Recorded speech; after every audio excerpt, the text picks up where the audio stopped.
reyestr, kadastr sahəsində göstərmiş olduğumuz xidmətlərə görə təsbit olunmuş dövlət rüsumlarından tamamilə azad olunmağı nəzərdə tuturdu.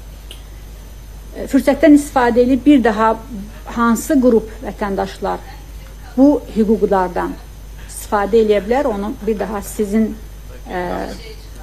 vasitənizə yenidən vətəndaşların diqqətinə çatdırmaq istəyərdim.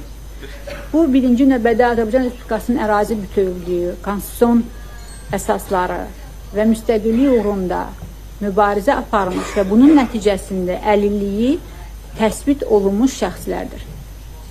İkinci sırada 90-cı illərin 20 yanvar hadisələri nəticəsində əlilliyi təsbit olunmuş şəxslər, hərbi xidmət zamanı əlillik qazanmış, əlillik müəyyən edilmiş şəxslər və burada xüsusilə qeyd edeyim ki, həmçinin Çernobıl Atom Elektrik Stansiyasında xidmət keçmiş, hərbi xidmət keçmiş şəxslər də bu azad olmadan istifadə edə bilirlər.